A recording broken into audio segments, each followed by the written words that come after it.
all I worried about was like retention, analytics. And I got to the end of that road and wasn't happy anymore with the videos that I was making, and I was cutting all the fat out of the videos that was like anything about me as a person at all. And it's just like, how do we make the most viral video possible? I'm Louis Cole. Welcome to the Recharged podcast. In this series, I invite fellow content creators and artists to explore exciting ways to make a difference in the world. I take my guests to visit local social good projects in my self-converted electric 1973 Volkswagen van. We have real and raw conversations about life and hear from social good heroes that we can all be inspired by. On today's podcast, our guest is Eric Decker, aka Airac. He's a former competitive diver, entrepreneur, and in 2020 took YouTube by storm, growing his channel from 0 to 1 million subscribers, becoming one of the fastest growing channels on the platform. He has now built a social following of 4 million. His dedication, drive, creative, and self-proclaimed social hacking have earned him recognition as one of the hottest up-and-coming creators online. Dude, what a pleasure to be here. Man, it's a pleasure to have you. We actually only met the other day for the first time, but I was going to start off by saying, before we dive in, I really admire you and that when you set your mind to something, you do it. Yeah. And that is something that I feel like is a rare thing that like only a few people have, where you're just like so devoted to your vision. And I just wanted to say that to start off, man. Yeah, I appreciate that, bro. That means a lot. It's pretty surreal and like full circle to be here because I've been watching YouTube since I was like in 5th grade, and I was probably like 14 when I started watching your videos. So it's crazy. It's just crazy that we're like, you're like an OG on the internet. I told you this the other day, but like you are like an OG on the platform. So this is wild. Yeah, I'm excited to be here and do this. I appreciate that. But yeah, dude, a lot of inspiration. And what were some of the first videos? Thank you. You're getting compliments.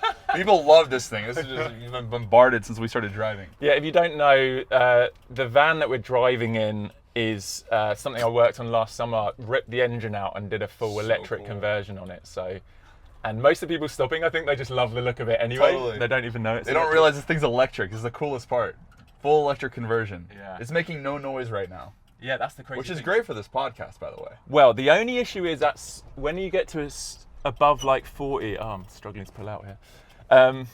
When you get above like 40 miles an hour, like there's obviously, it's an old vehicle, so there's a lot of rattling and the road noise and stuff. But yeah, at slower speeds, it's silent, which is just fantastic. Crazy. I'd love to start off before we dive into. I've got so many questions. Okay, great. Before we do that, I'd love to hear maybe like a 5-minute life story. Yeah. A little 5-minute life story about your journey, and yeah, listen to that. Yeah, of course. Dude, this is okay. I'll talk about this. I just have to acknowledge how wild this is. You charge this at a Tesla station. Yeah. Crazy, dude. It's like noiseless.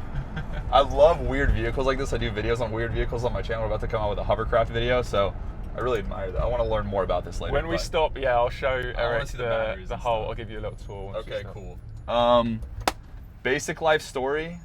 Grew up, loved video, I would watch commercials and just talk about like TV commercials. I just thought it was so interesting, like getting people's attention and like how does I don't know, I just loved commercials and loved video and making little videos, and I found out about YouTube in 5th grade and started making stop motion videos, and the whole idea of uploading video to the internet was really interesting.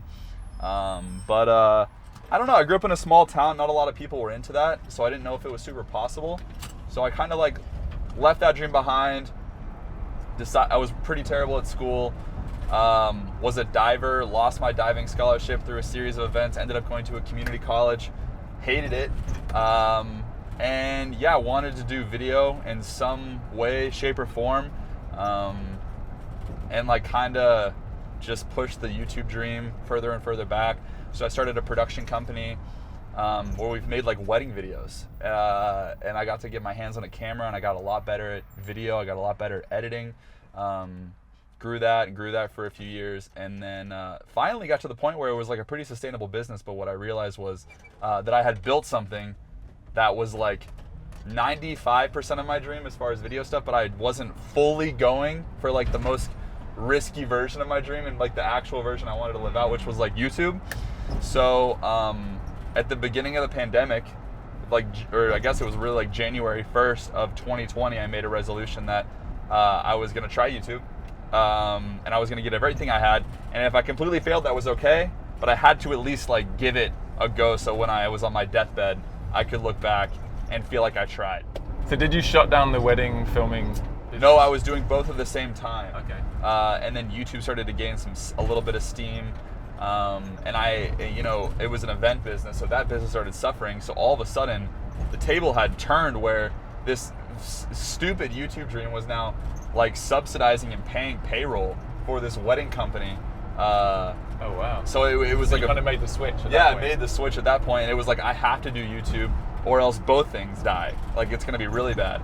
And I was kind of backed into a corner, which I think is a really powerful thing. So, long story short, pursued YouTube big time in 2020. Made a goal at the beginning of the year to go from 0 to 1 million subscribers, and we freaking did it, which was crazy. I sold the wedding business, and now I'm 100%. I'm like a YouTuber now, which is crazy to say. Yeah. But that leads us up to this moment. It's been a really wild past like year and a half-ish, and made some really cool friends like you. And yeah, dude, I'm like extremely happy and really enjoying the process of learning this new thing. Yeah, congratulations, man. I've been following your journey. I guess I guess everyone says this, but probably like the couch series. I guess I was watching Logan's vlogs. You popped up somewhere, or maybe you were a suggested video or something. And I was like, I think what I loved was that you had, at the time, a relatively small channel, but I just loved your confidence, and you were I could see from the start you were all in. Yeah. You were like, whatever it takes, I'm getting 1 million subs. And I was just like, shit, I want to watch your journey, man. I was like, I want to see how this pans out, because I just feel like, I don't know whether I saw it on another podcast you were on or something, but you talked about like maybe you took a loan out to buy the couch, and you were like, if this doesn't work out, like I'm done for. Yeah, you were like such a high. I guess I would describe you as like you're a risk taker. Yeah, high and risk I think tolerance. That's where I relate to you, because I feel like, I admire that, because I'm like, I like that quality about myself. That it doesn't always pay off, but overall, the score is pretty good. Like overall, the balance, like your think, wins versus losses, like the wins like highly outweigh the losses. Exactly. Yeah, I totally agree with that. I love that. I can see that in the kind of stuff you do too. But yeah, it's I think it's all like in fear. Like my biggest fear, I don't know about you, but it's like unfulfilled potential. Like if I die and I didn't try to do something that I always wanted, I'm gonna be pretty upset. So it's like I say my biggest fear, it's very similar, is living my life and having not made the impact I could have. Yes. Like looking back and being like, I didn't make a difference. Totally huge. Which I guess is like, I don't know, it's not something that's easy to gauge, because you could say already both of us have made a difference in the world, just because we've reached millions of people. But I wonder, there's still a nice challenge there for me, is like I want to be it's not so much being remembered and being like, oh wow, he was such a good person. It's more like the actual impact I have on, even if people don't know it was me, like just being able to look back and thinking, oh wow, I actually made a difference in the world. Yeah, absolutely. I think if there's like, I think the idea that, I don't know, man, we're here for such a short period of time, like while it's like all that matters is what you do while you're here, and I want to make the most of this whole freaking space flight on a rock, you know what I mean? Like let's make the most of it, Well, it's funny you mentioned space flight. I know you've made like a few videos around like Tesla, and that you're a big Elon Musk fan. I am, and he has this like insanely ambitious vision, which he's well on his way to like fulfilling, of like colonizing Mars, getting humans to Mars, being an interplanetary species, right? From what I can see in your videos so far, the main vision or goal you've kind of talked about is more, let's hit 1 million subs, or now it's like, let's hit 5 million subs. This is a deeper question, but what is do you think you have found your bigger purpose or goal or vision for your channel or your life at the moment? Or at least, do you think you're on the way to finding that? Yeah. If so, what is it? It's a great question. I would love to hear the same from you, but I think that I think it's a journey, and I think right now all I'm focused on is just building like a really, really great community and audience. And I think that the way I think about the whole thing is, I think it used to be the way that you make change and impact on planet Earth. The only way to really do that is have enormous amounts of money. You just have to have crazy amounts of money so that you can push it into causes that you care about, and that will then change the world. And I feel like it's changing, where like the really valuable currency that you can have is a community and an audience, and being able to help other people understand and care about a cause that you care about. And like that, I feel like is the new currency, you know? Yeah. So if I can create like a really phenomenal audience and we all sort of care about the same types of things, and then I call my audience the Iraq Mafia, because they're literally a mafia. It's like a freaking cult. Like, you send them in a direction and they go crazy. Yeah. And so if you can create a group of people like that, and sort of deploy them towards a cause, I think like that is an alternative in the 21st century that we can use to create change, you know, in whatever way that is. And I told you a little bit, like, I'm really big on the environment. I'm really big on saving the planet. I think everything Elon is doing is super cool. But yeah, building more efficient systems and ways that we can better mankind while we're on this little 80-year journey on planet Earth, you know? Yeah, I love that. What do you think about that? Like, wait, how do you feel about how do we make impact? I mean, that's a big part of my journey at the moment, and I don't think there's easy answers. I think it's a very nuanced, like, interesting approach to, like, especially on social media, right? I feel like we've got this amazing opportunity, like you said, to impact so many people, to build a loyal audience, but then it's like, what are we really, as influencers, what are we really influencing people to do?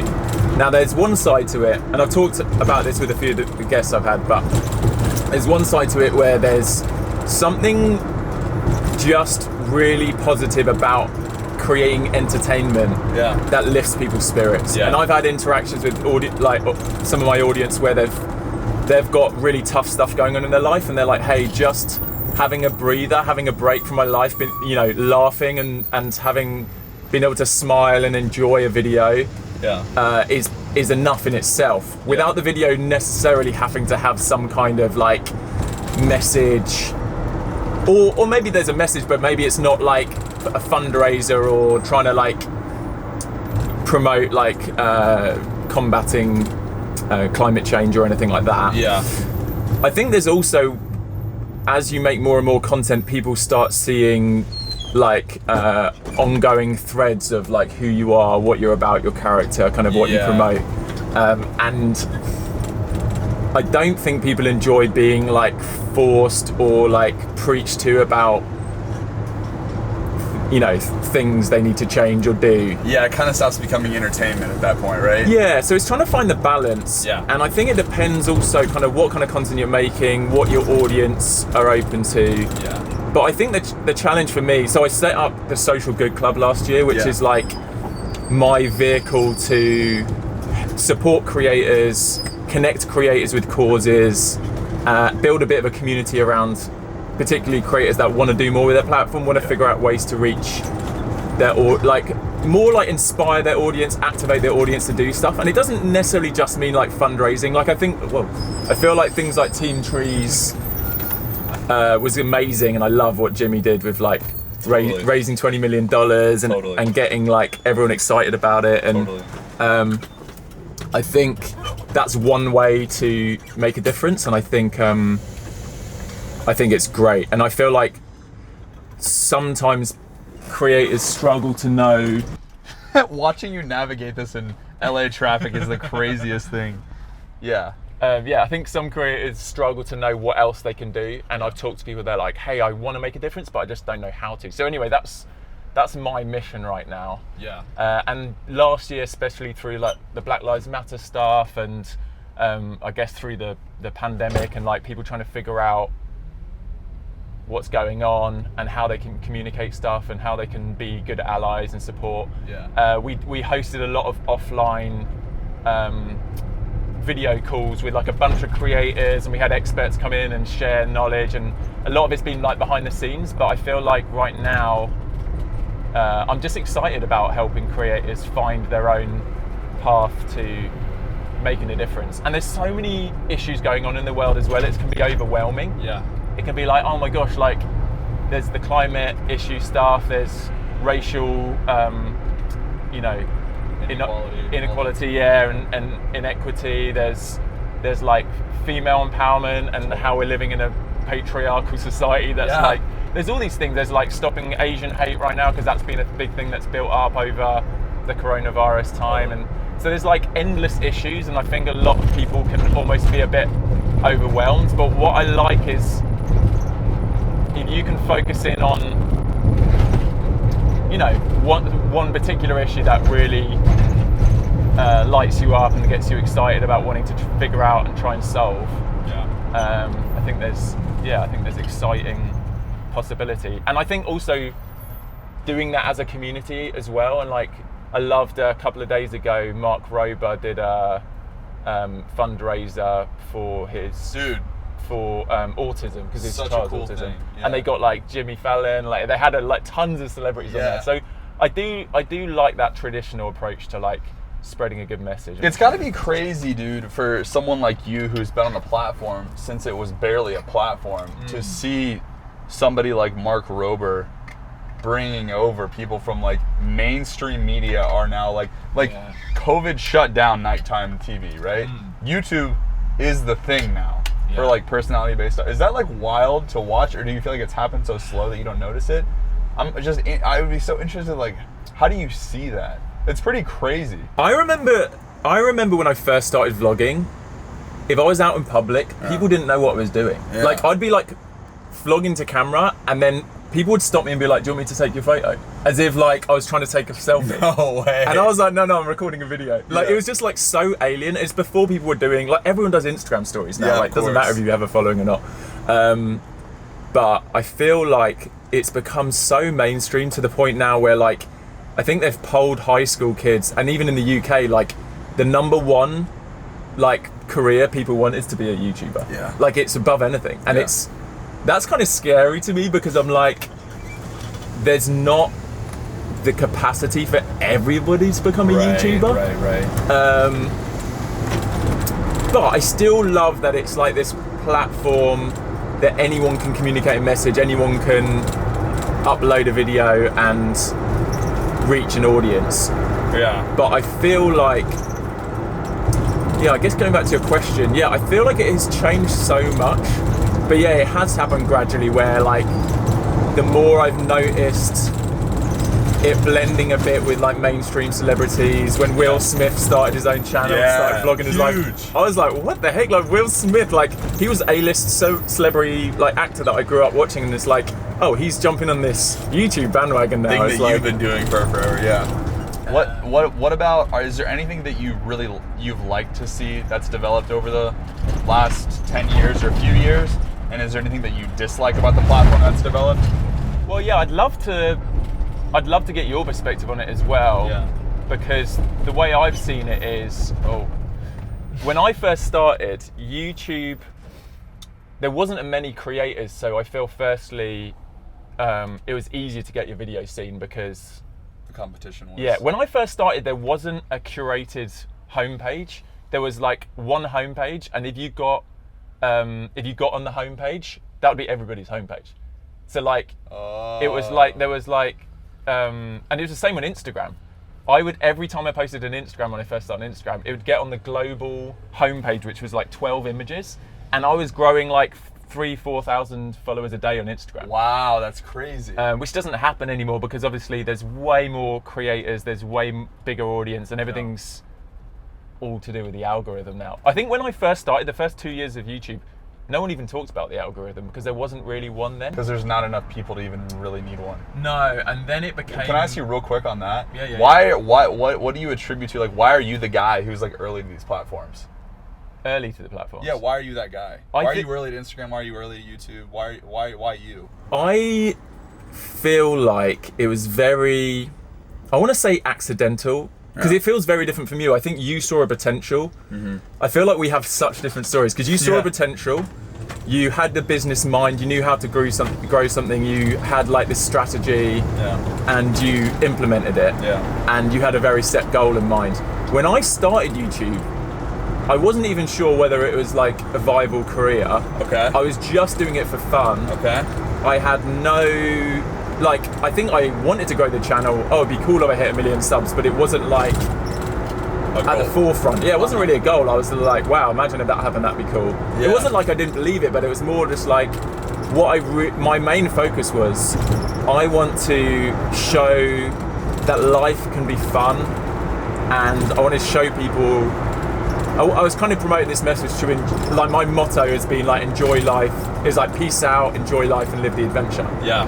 And very early on, I was in LA, I was in the UK, did a big road trip, was vlogging every other day, and then I came to LA, started vlogging every day. And then from LA, I just started traveling the world, and that was back in I think it started in 2012 with the traveling. Yeah. But it was very chill, like, it wasn't like I had a plan for the video for each day. I would wake up in the morning often with no idea what I was doing, and I'd just document my day. That's so crazy. Sometimes it was just chill, like I'd get on my penny board, ride to the coffee shop, meet up with a friend. It was I wasn't trying to do anything to capture people's attention. I wasn't really thinking about the thumbnails and titles. If you look at some of my original vlogs, it's kind of hilarious how hard you're not trying. Yeah, how mundane they are, just like me smiling, just being like, fun day with the friends. And in a way, I miss those days on YouTube, and I think there is a few creators that can still get away with making that content. Totally. But I have to say that, like, I think we're probably pretty similar people, but I feel like my life path, the way that I like have worked in life and like gotten anything I wanted, feels like I always compare it to skydiving. You ever been skydiving? Where only tandem. I haven't got my license yet. Yeah, but you probably know when you're skydiving, the first thing they teach you is if you start trying to fight the air, that's when you start spinning out of control. But if you like relax and let your arms go back, that's actually, and you use small movements, that's actually when you have the most control. I always think of the metaphor of my YouTube career as I was out at sea just paddling on a surfboard. Didn't really know what I was doing. Out of nowhere came this wave, and it was really I think I was, although there was YouTubers before me, there was kind of a generation of YouTubers before me. I think I caught the first huge wave on YouTube. And I was, before I knew it, was standing catching this wave, and I was like, whoa, what the heck's going on? And I was like, I didn't even know, I feel like it was fluke. It was kind of luck that I'd got into it at the right time. I was riding this wave in, and what I found in the last couple of years, I feel like the wave has crashed. I'm on the beach, and I'm like, oh, I kind of need to paddle back out there, because the type of content I'm making, the audience I built have kind of grown up. There's like, because I've been on the platforms for so long, this is kind of a dip in my channel. It's been pretty stagnant the last couple of years. And now it's like this decision of like, okay, how hard do I want to like get back to catching a wave? And trying to figure that out, and having to be more strategic now. I also wonder though if like YouTube will be like fashion, where this certain type of content comes back, as like it's in again, like this like very raw sort of which I feel like it will, because like, I don't know, I call it the beastification of YouTube, where like it's like everyone now wants to make like whereas everyone used to want to make Casey Neistat videos, like super like raw, just you doing your day, videos like you, and then it became Mr. Beast is the guy, let's make really high effort videos, super fast editing. And now I think that's sort of like, I don't know, I think we're kind of coming over the curve on that, and deep, meaningful relationships with your favorite creators may be becoming more valued. So I'm interested to see what that turns into for you, but I really admire your ability to go with the flow and like kind of... Well, what I realized was, for me on my channel, it become very broad. Like it was travel, but even just travel vlogs aren't unique enough really on YouTube now. And then obviously some people follow me because of who I am, but I feel like YouTube is really, you know, nowadays really succeeding for people that really niche down on like a specific thing. So that's why the last, you know, 6 months my channel's been picking up, because I've niched down into this like kind of converting an electric vehicle. It's like project based. It's pretty unique content. I don't know how, I mean, I feel like my whole channel's not, I don't want it to turn into converting electric cars, but I feel like if it's project based and the projects are based on finding better ways of doing things, upcycling, looking at like environmental solutions for things. I think that's going to be the next little phase on my channel. And then I've gone back to like just really chill travel vlogs with my fiance on our couples channel, and that's still like early days. We've just started it. It kind of feels exciting because it's like when you first start a channel and you're building like this really, it's maybe a small audience, but they're really loyal, and starting something new is always exciting, like a new project. So that's fun. But what would your perspective be on like how YouTube has changed since you started watching it? You were saying you watched my vlogs back in the day. Of course. And obviously Casey. How have you seen, and you kind of touched on this a little bit, but how have you seen things change, and how have you adapted your kind of strategy? It's a good question. I think that if it were up to me, I would love if daily vlogs were still a thing, because I'm like a big believer. I don't know if you've ever heard the like the pot story, where it's like you give 2 people 6 months to build a pot. One guy makes 1 and one guy makes 1,000, and the guy with 1,000 ends up making the better pot because he has so much practice, versus the guy who was the perfectionist and just trying to perfect this one pot. I think there's so much power in like daily vlogging, getting reps in like that, and just creating. Did you ever try it? Yeah, I did for like 3 months before. So I sold all those wedding videos when I started the wedding video company. Had no idea how to shoot videos. So I was like, all right, well, I'm just gonna daily vlog for like 90 days and get good at video and editing. And so I did that, and I learned so much, you know? And I think what gets praised these days on YouTube is like the perfect, most edited, like most like mastered video of all time. But unfortunately, you only arrive at that point by getting in a ton of reps, you know what I mean? So I think that's a really cool version of YouTube. Unfortunately, that's not really what it is now. And I think that... Do you know my theory with why daily vlogs aren't popular? Why is that? Is that I was daily vlogging before Instagram stories were a thing. Okay. And I feel like before Instagram stories, no one had a window into anyone's day-to-day life and what they're up to. But now that everybody's Instagram story, like I can follow my friends that don't even have, they're not even like creators. They're just normal people, and I can see a little window into their day and what they're up to. And I think because of that, people are less intrigued to watch someone's day, because they're like, oh, I watch a bunch of people's days just in like little bite-sized Instagram stories. That's interesting. That's my theory. I don't know if it's true, but I think it feels like it coincided a little bit with there was like this slow crossover where I saw daily vlogs performing less. Even if I did more and more like better edited, more engaging, crazier daily vlogs, like the views were dropping compared to like I said, even when I was doing the simple chill ones and doing nothing, you know? Yeah, I feel like that's true. I think that's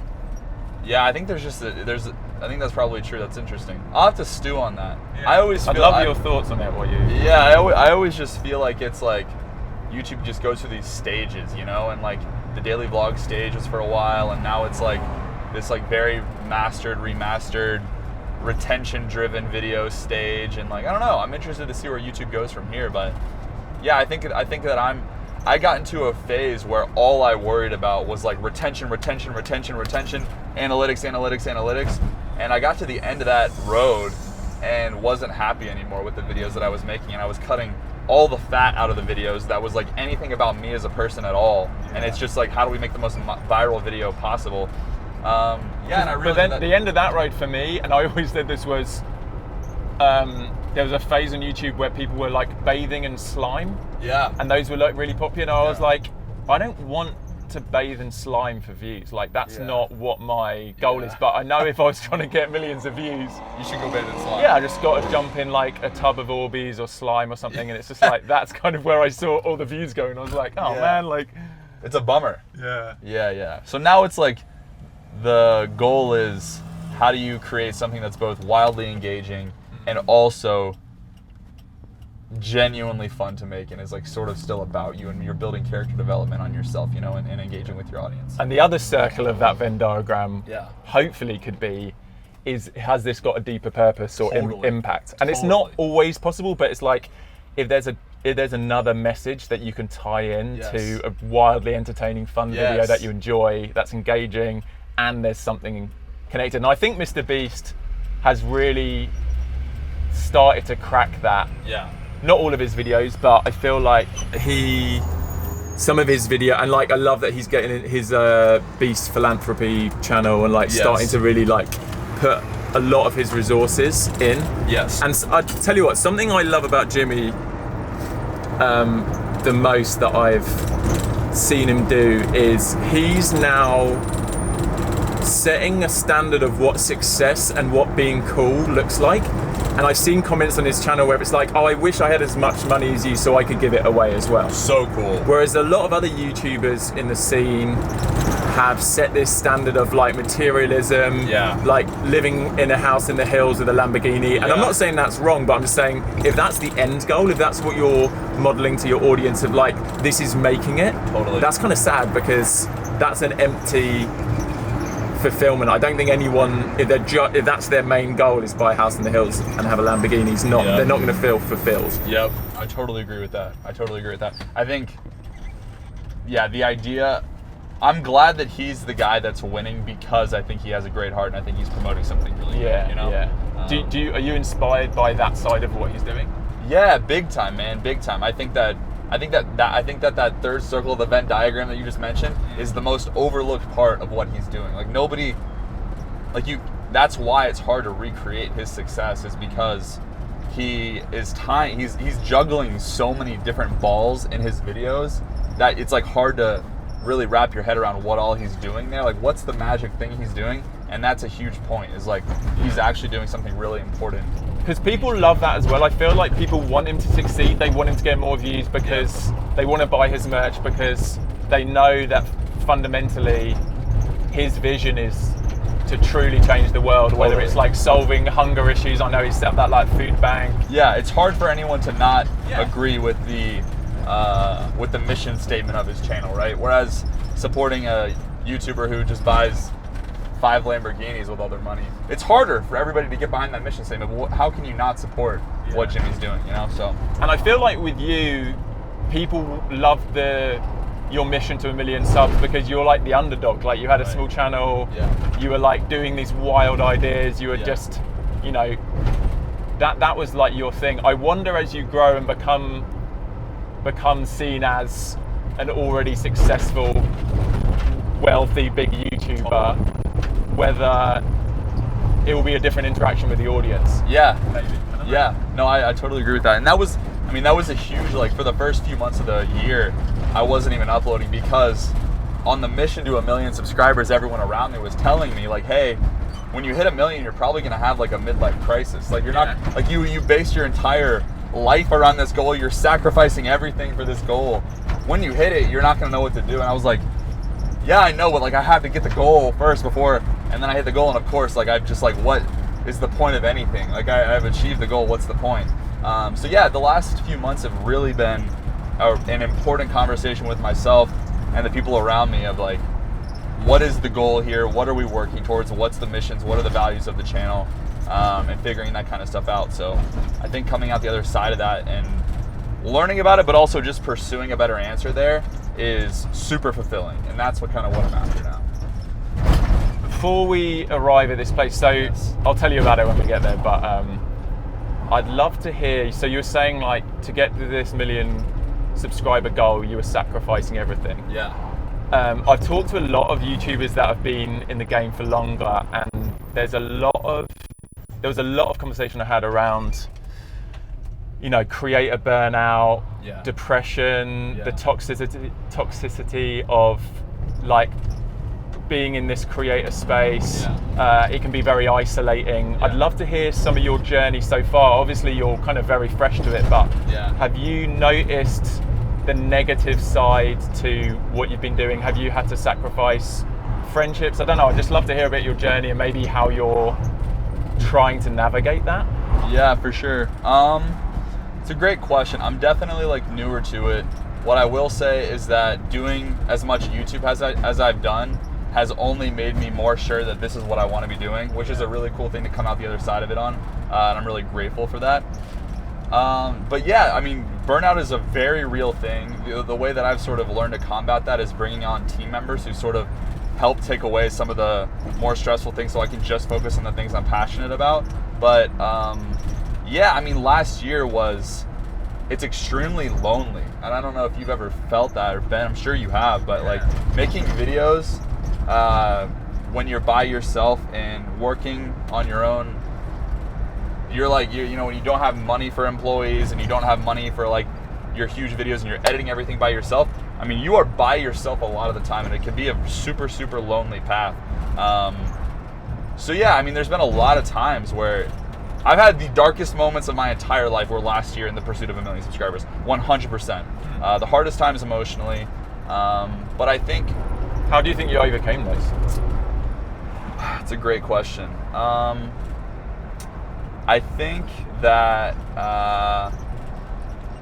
I will, very honestly, I think that I have really, I'm very picky about who I surround myself with, and I have a really phenomenal group of people around me that I'm really careful about. And I also, I mean, having people on the internet too, even if it's 5 people watching your videos that are like waiting for those videos and like supporting you, like wanting to make it, like if I can't make myself happy, at least I can make this group of people on the internet that I upload videos for happy, you know?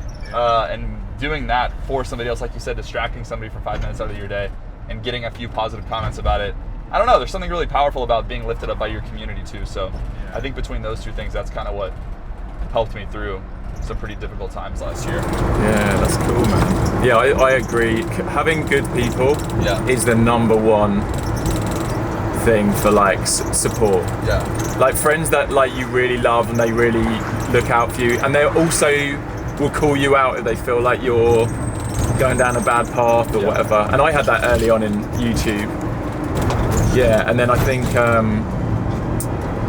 what was your second point? You were saying like just like having a fan base who like so I think like having that purpose as well, it definitely pulls you back in. I remember feeling like I owed my audience so much. And I'm not saying I didn't, but I really was like, if I missed a daily vlogging, I was like really apologising to my audience. I'm like, so sorry I couldn't upload today. But it's kind of funny now I look back, I'm like, wow, I was really the only one putting that pressure on myself. Totally. But yeah, no, I obviously, having done it for so long, feel like there's been a real roller coaster. And even when I first moved to LA, having that kind of almost identity crisis where I was like, my whole channel's been about the adventure. And I remember one of my first videos in LA when I moved here was going to IKEA and buying furniture. And my audience hated it. They were like, what are you doing? Like, you know, and I was like, well, look, I want to be the adventure travel guy, but right now, this is the phase in life, like it was very lonely traveling, even with my girlfriend at the time, and then like realizing, actually I really want to be around good people and community and I want to base up for a bit.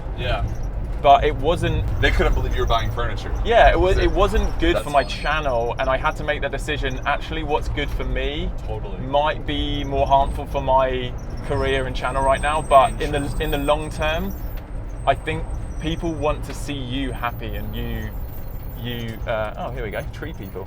Oh, nice. Is this us? Yeah. Let's go. So let's carry on the conversation on the way back, but we're arriving at this organization called TreePeople. Love this. And I know you're kind of passionate about the environment, and this is an organization which we can hear about, but they're doing amazing stuff. Dude, I'm so excited. This is sick. Okay. All right, here we are. Let's do this. Today we're visiting Arielle Whitson, Director of Education and Community Organising at TreePeople, Los Angeles' largest environmental movement whose mission is to inspire, engage and support people to take personal responsibility for the urban environment, making it safe, healthy, fun and sustainable. TreePeople is helping communities to put these solutions into action alongside healthy, well-cared-for trees to create a functioning community forest in every LA neighbourhood. Expanding the tree canopy over LA remains one of TreePeople's central goals. More trees mean cooler temperatures, cleaner air, replenished groundwater supplies, and a safer, more beautiful city. In the last 20 years, the United States lost 42.2 million hectares of tree cover, which is equivalent to the size of California. This tree loss has created 16.3 gigatons of CO2 emissions. A study published last year by the US Forest Service found that we lost 36 million trees annually from urban and rural communities over a 5-year period. Only 11% of the US forest land is protected, so we desperately need to campaign for legislation to protect existing forests from development and support education programs and reforestation initiatives like TreePeople. Honestly, I just feel peaceful here. I agree. Look at this, know, listen how right? quiet it is. You come here and that's what it is. Nature, man. Oh. Sure, I have, 260. I can like literally feel my shoulders like untensing. It's just like Yeah. quiet. Yes! That mental health, that physical health. So is this open to the public or is this all private? It is open to the public. Wow. And Come in more often. Seriously. you come anytime and Really? it's What the heck? You can just come hang out here? come hang out and we take care of this park all on our own. We don't get 1 cent from the city. So this is a private park but open to the public. It's public, but we have the lease to basically take care of it. So this is our environmental education garden, which is a whole thing. It's a whole tour that I could take you on. We've arrived at TreePeople. This is Ariel, and I'd love to hear just a bit about what this organisation is, how it started, what makes you passionate about what you do. Well, TreePeople was actually founded by a 15-year-old, Andy Lipkiss, and so that's why I love TreePeople, because we started from the voice of a youth wanting to address environmental issues. So that was about 50 years ago, and now we're a huge organization. We plant trees, thousands of trees all over the city, in South LA, Southeast LA, the Northeast San Fernando Valley, which are areas that have really low tree canopy. And then we have this beautiful space here, which is the Coldwater Canyon Park, which we've managed for a long time, and it's a demonstration Very site. beautiful space. Do you feel relaxed? Oh yeah, I really do. So good. Yeah, and this can be a reality all across LA. You know, the trees, the mulch, the soil, the clean air, this can be the reality. And we also now have a land trust. TreePeople Land Trust, about 3,000 acres in the Santa Monicas. So we do work all over, and we're all about environmental issues and really engaging people, inspiring, engaging, and supporting people, because trees need people and people need trees. That's our motto. And it's so important that we work together in that. I love that. Yeah. It's so cool. Feel free to ask any questions as well this whole time. Yeah, I guess like one of my questions is like, how do we do a better job? I remember we built a house when I was a kid and I watched them tear the trees down and I was like crying because I was so upset. Yes, and that's the thing. Kids get emotional because we have this intrinsic. Yeah. My childhood tree that I always used to climb up also got ripped down when someone bought the lot next to us, and they weren't supposed to tear it down, but they were like, oh, we accidentally chopped it down. Obviously, they had to for the house, but I remember the same, being distraught. I was like, man, I used to hang out with that tree and it was so fun. Yeah, so like, I guess my question, I'm so curious on like, as I'm getting older and looking to like purchase property and build a house, or like building real things with a community. Come to Costa Rica, man. Yeah, exactly. Like, how do we do a better job? Like, I know this is a huge question, right? And this is what you guys are devoted to, but how do you do a better job developing and building for more and more people while also continuing to pursue like a sustainable environment? Well, we call it nature-based solutions with multi-benefits. So you can think about a space in a lot of different ways. You could capture water, you can plant trees. You want to plant climate-appropriate trees, right? You don't want to plant a huge tree that's not going to do well in that space. It's right tree, right place. So let's say you were going to plant on a home, you want to think about that space and what does well there. Here in LA, it's a Mediterranean climate. We're one of the few that have this Mediterranean climate. So we have to think really carefully about what trees we plant. Our street urban trees, they're smaller, right? Because we don't want the roots to, crack the asphalt, which we see with a lot of the older trees. So that's really important, is thinking about what to plant and the right thing to plant. A lot of people don't know this, but palm trees are not native to LA, and you see them all over the place. They came from Asia, right? Yeah, and they require a lot of water. Really? And we love our palm trees. I'm not saying let's get rid of our palm trees. I'm just saying in the future, maybe let's plant some trees that do better here in LA. So that's how we rethink the space. And then for variety, right? Because I heard like a Yeah. lot of people think about planting trees and it's just like mono one tree species, and it's like that's not how nature does it. Exactly. It's a good point. Like, you mean, and by that, like putting the right nutrients back, pulling the right nutrients. If it's the same tree pulling the same type of nutrients, then it becomes unbalanced soil, or? Yeah, you want to really think about soil. There's different soil types. Okay. So it depends about the soil, what tree you plant, right? And then I think what's really important, and what I really believe in this work, is you need to involve community every step of the way, right? Because community loves trees, wants to enjoy trees, but we have to do it in the right way so we live in harmony with trees at this point, right? We have these big cities. So community organizing before, during, and after, and then really working with the right science to plant the right trees for the right place. Yeah. Do you know what I'm thinking now? I'm like hearing these birds tweeting and stuff. Yes. I read a thing a couple of weeks ago that said they've done studies, and living in nature, but specifically with birds around you, they've shown brings equal, if not more, happiness than having money. Whoa. So like on a fundamental, deeper level to us, like there's something really like healing and fulfilling about just being connected to nature. And I think that's what's tricky with big urban cities, is how do you find those nature spaces, or intentionally make those nature spaces for people to like tune back in.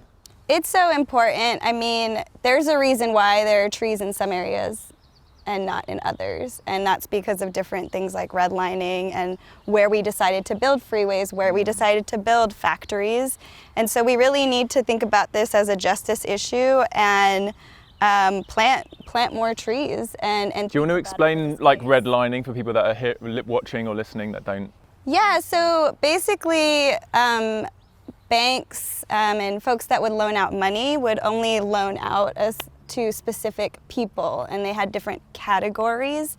And so, for example, they split up the city, and there were certain areas that were desirable to give those loans and other places that weren't. And so, and what's really interesting as part of that giving the money out was also tied to things like nature. Like we'll do this to beautify places, and these areas are nicer, so we want to invest more, right, and support more people.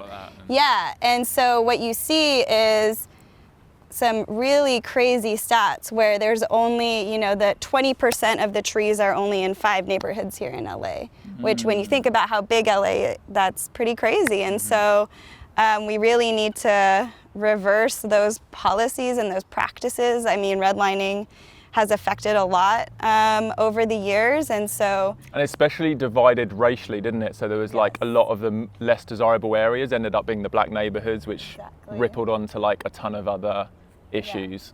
And so you see this correlation that low-income neighborhoods in LA, communities of color, do not have trees. And so this goes beyond just trees, right, and the environment, and that's what I think is really important, and why I care so much about this work. I was not an environmentalist, to be honest, because it was hard to identify with environmentalism when I was growing up. I'm curious how it felt for y'all, but it was kind of this like, I gotta wear Tevas and go camping and like all these things, and it was, not for everyone. It wasn't very inclusive. That's changing. But I'm in this work because it's really these justice issues where we need to involve community and plant as many trees as we can in the neighborhoods that didn't get the trees. One of the other projects we went to visit a few weeks ago was the LA Crop Swap, and they're working into like food deserts where there's certain areas in LA specifically where there's like no fresh food available. So they're like teaching people how to grow their own food. And it was like super exciting to see like people taking back the power in like low-income neighborhoods. Yeah, that's one of my favorite things we do is we distribute free fruit trees. For food? We distribute thousands and thousands, and we did over the pandemic, which was a really emotional, bittersweet thing. That was one of the few things we could do safely, right? We made it a drive-through, and you give the tree, and it, we had folks crying getting the tree. It was just this little beacon of hope, and who doesn't want a fruit tree, right? And it provides fresh fruit. It cleans the air, water, soil, it pretty much provides all these amazing benefits. And as you know, these same issues in low-income communities of color, we don't have access to fresh produce and, different stores that you would think, like Whole Foods, that doesn't exist down in South LA and Southeast LA. So it's important, it's really important, food access. So outside of, sort of like planting trees on our own property and that sort of thing, as people with sort of an audience and the ability to sort of push attention in a direction, is there policies, or are there certain things that are in the way of us actually making productive push in the direction of making LA and other cities like a more green city that we can help with, or how does that work? So I think one of the biggest things is climate change is coming. It's already come. It's already happening. And the number one climate threat that no one really talks about that much is urban heat. Mm-hmm. More people die from urban heat than all other weather-related disasters combined. That is an insane statistic. What does that mean? Yeah, that's crazy. You're talking about like the drought and stuff in California? And it's basically, it's just getting hotter. It's just getting hotter and hotter and hotter.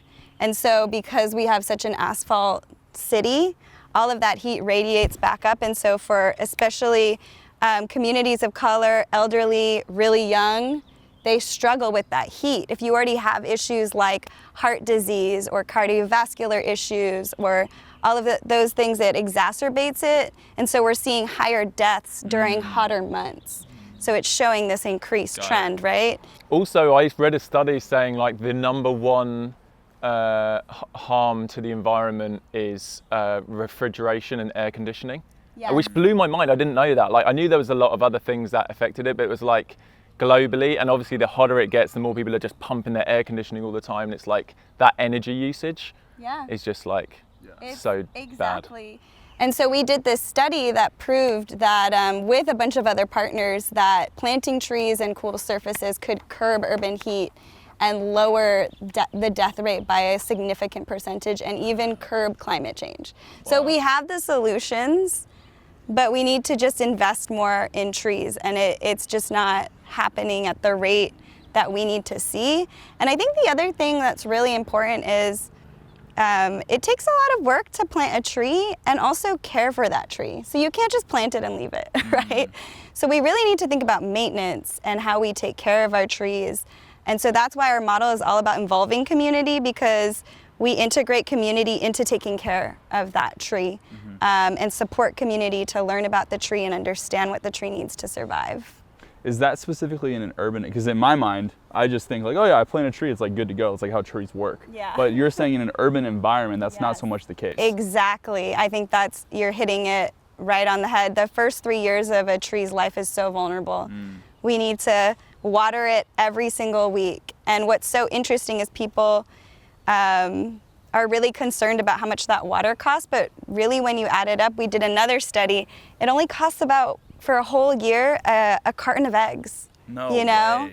And so we just need to do it and really see our trees. I think the way that Indigenous people and Native American, this is Tongva land here that we are on, and this is unceded territory, and they really took care of the land and had a connection with it, and we need to have that connection again. And I think we need to find a way to do that, because now since I've started working at TreePeople, I walk by trees all the time. I notice every single tree. I never used to do that. Yeah. And it's weird, but you can tell when a tree is struggling and when it's not. We just have to get our bodies back attuned to that, Yeah, I think one of the biggest causes of issues in the world is humanity separating themselves from nature and being like, there's humans and then there's the planet, rather than realizing we're so intertwined in this beautiful ecosystem that we rely on each other. Well, us probably more on the planet. We're probably harming the planet more. But do you know what I mean? Like, I feel like it should be this beautiful symbiotic relationship, and I feel like that's where we're going wrong, is like we're just abusing the planet.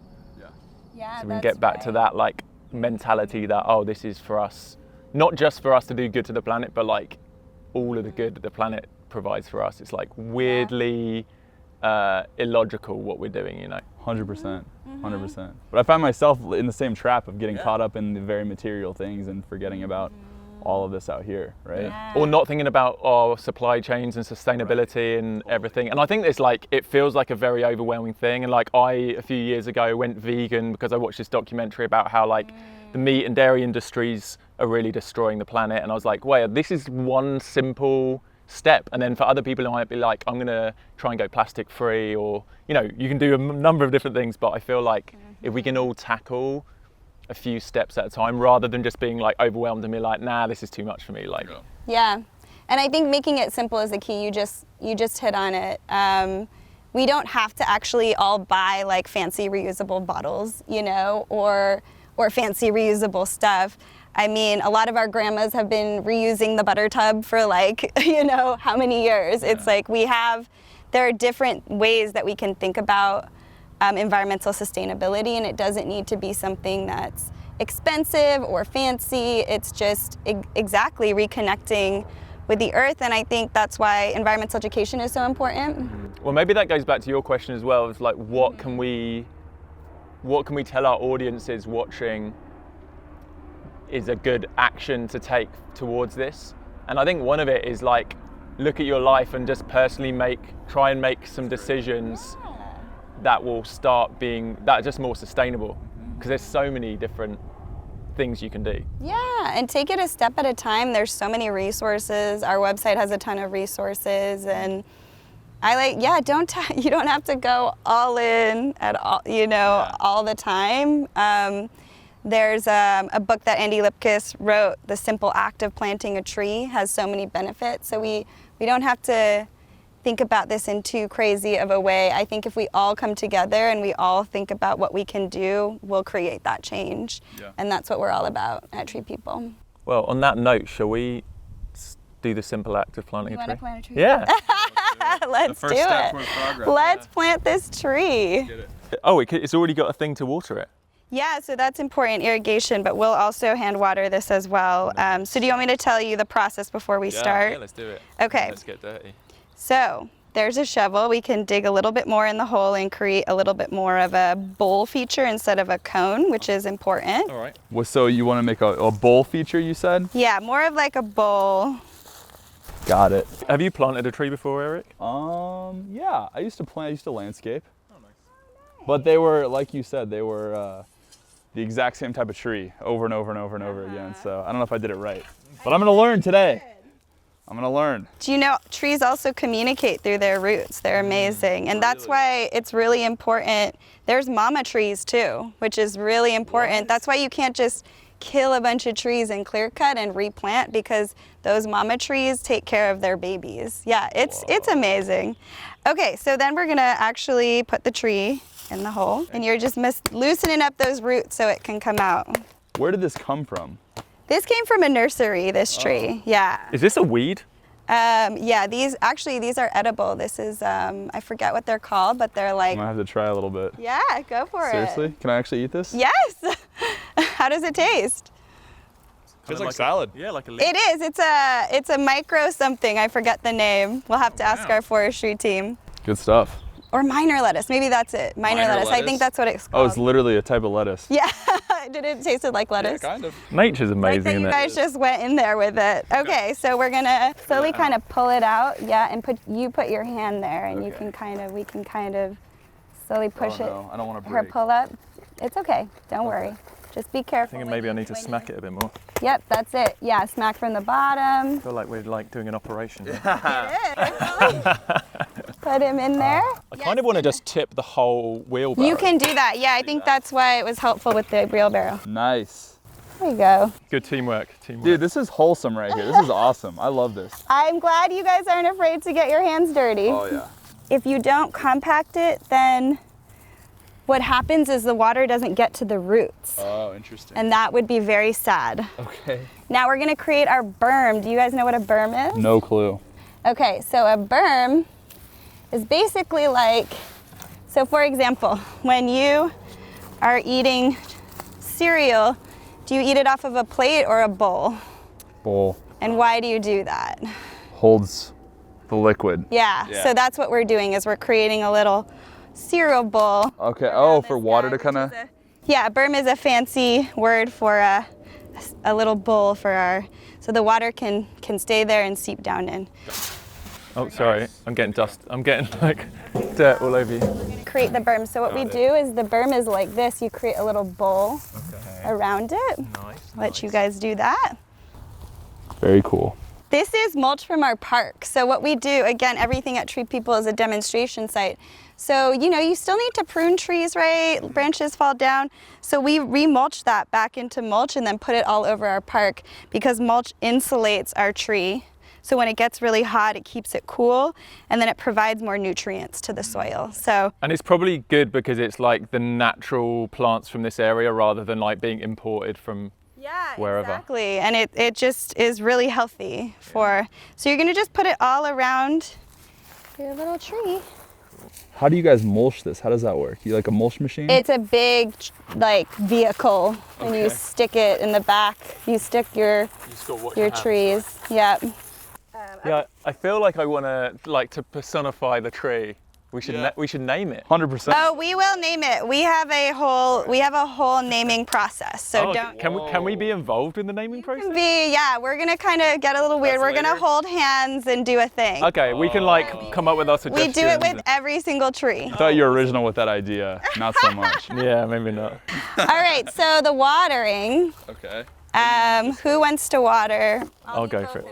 Let's So both do it. Okay, you will need you to put your hands down. So that's really important, is you don't want to just dump water straight on. Because it could wash the dirt away, right? Exactly. So you want to give it a little bit. There you go. How much do you water a new tree like this? Is that enough? These two 5-gallon buckets, it's great. No, the whole thing. You want to. Wow. What? The whole thing? They take a lot of water. I guess it is California. You It's could like put a lot super of dirt dry. in there. Yeah, you can go for it. Flooded. I would think that I was drowning the tree with this much water. I'm learning a lot right now. This is crazy. I guess it also depends what climate you're in, where in the world, like what kind of environment. Exactly. Here in LA, it's in our urban plantings we do 3 buckets. What? Yeah. So because it gets so hot, you know, our trees. And then you said every week is same again, like 3 buckets every week. Yep. That's the advantage, I guess, of like a tropical region or somewhere with more rain, is like you don't have to. You don't have to think too much about that. Whoa, like that's a lot of water. I feel like I'm fully. I would not think to put that much water. Yeah, no, our baby needs a lot of water. All right, so put the rest of the mulch around. All right. I'm telling you, we'll come back and visit. 100%. 100%. I hope you do. Should we welcome this tree to the world? Yes. Okay, so Hold hands. we're gonna hold hands. Okay. Disgusting hands. So, what are you guys gonna name this tree? On the What's spot. coming Oh up? man. I'll let Eric do it. Oh geez. For some reason, the name Nicole is coming to mind. Never met anybody named Nicole. Throw that one out there. Nicole, you felt this was a Nicole. I do you guys appreciate think? that. I love that. Nicole. I love that. Nicole. All right, Nicole the tree. Welcome, so Nicole. We have a little saying here at Tree People. So it's trees need people.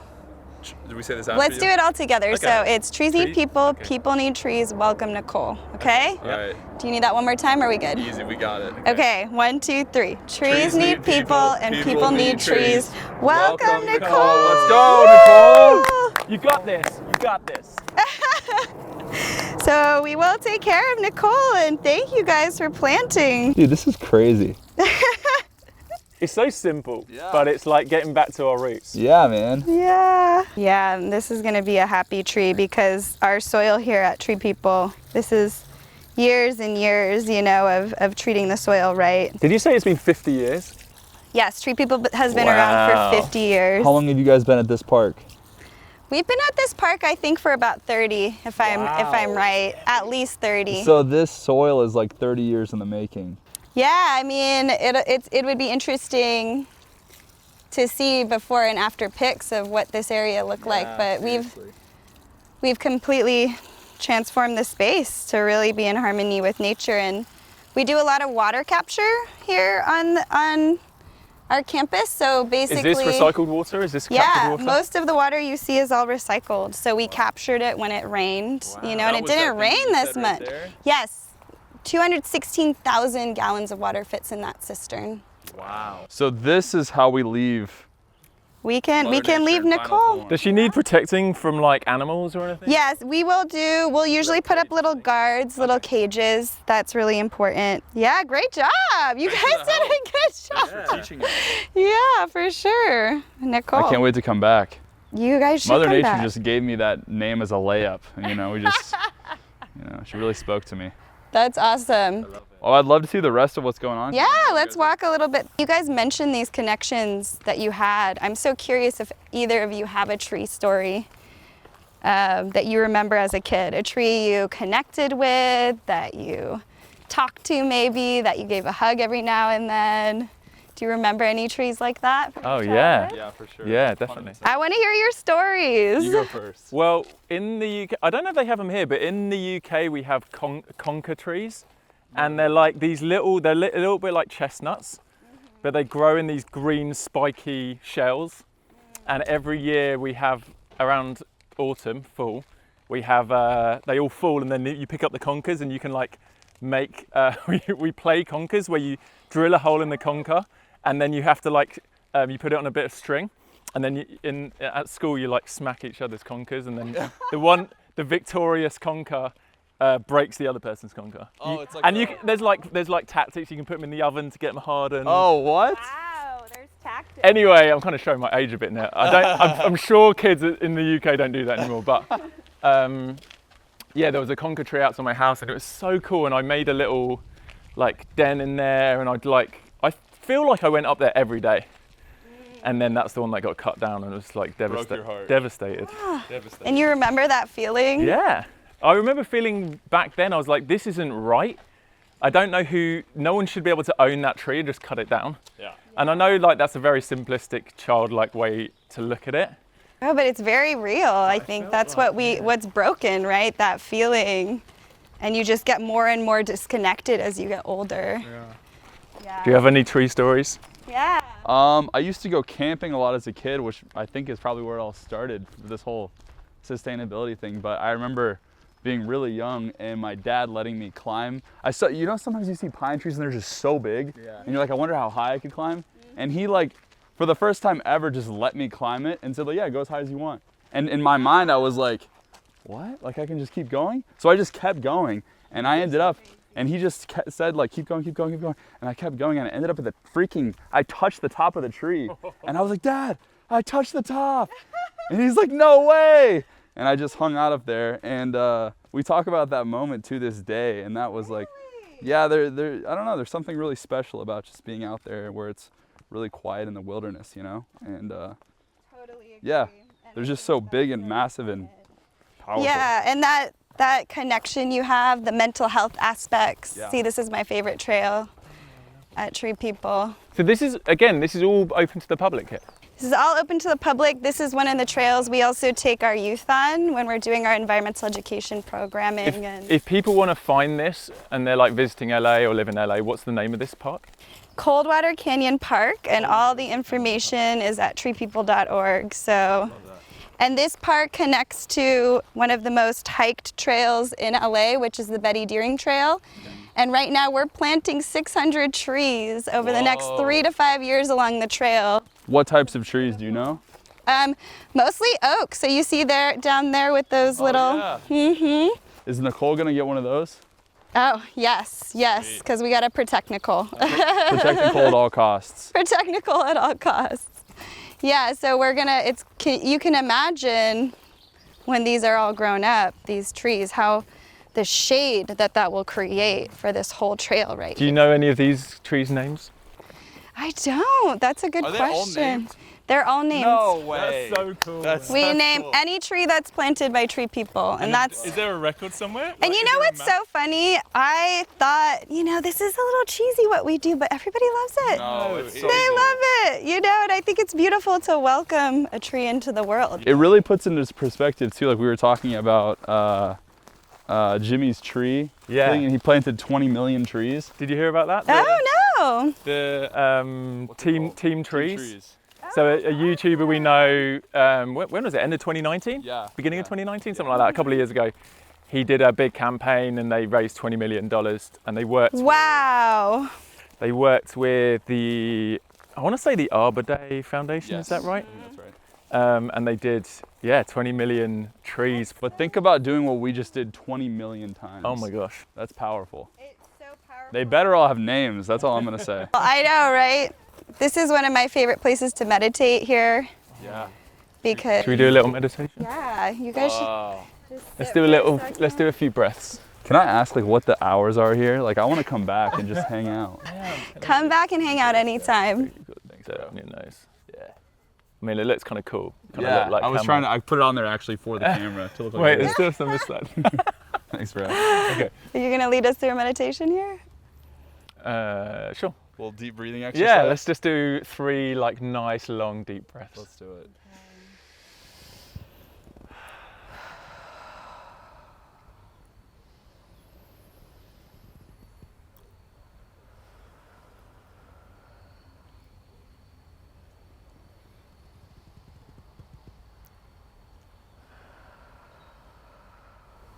And then let's just say one thing that we're really grateful for today.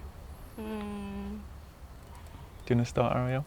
Sure. I am grateful for the entirety of this space that creates this, real peaceful place to think, because things are so crazy in the world, and sometimes we just need a place to think under a shade of a tree. I'm really grateful for, our connection with nature, and that I feel like we can get really distracted and just caught up in our day, but moments like this are just so special. I am grateful for whatever circumstance of events allows us to be here right now and the opportunity to celebrate, nature, and share this with everybody else. I think that is a really, really crazy thing. And maybe anyone listening and watching, you could pause and do this yourself. Just sit down in a nice nature spot, just take a few breaths, think about what you're grateful for. I think gratitude is such an amazing way to combat struggles in life, like mental health, things you're struggling through. If you can stop and just take a moment to at least count the things that you've got going for you. That's awesome. I love that exercise. Yeah, and I think through all these crazy times we've had, people did turn to nature. They were outside more, wanted to connect more with nature, and it's just another example of nature being resilient for us as we try to be more resilient. So gratitude, love that. Totally. Amazing. Well, I could spend hours here, but we should probably wrap up, I guess. Yeah. Do it. Totally. Does the trail follow all the way around? Yeah, it does actually. Let's go this way.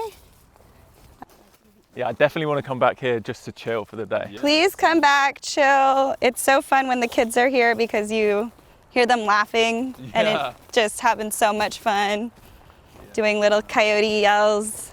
Me and my fiance bought a plot of land in Costa Rica in the forest, and it's it's like a eco community, and their whole thing is regenerating the land. It used to be a cattle ranch, and they've already planted thousands of trees, and we're gonna grow all our own food. And That's amazing. and it's interesting because I've been living in LA for the last 2.5 years, and it's cool. And I love LA. I think it's definitely I'll definitely be coming back here a lot. But there's something about the excitement of being truly out in nature, and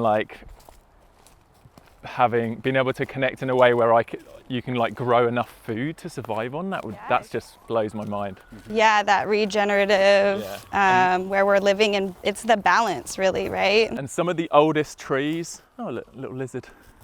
Oh, there's lots of those guys. Yeah. Some of the oldest trees in this like eco village have been reserved for the kids to play as playgrounds.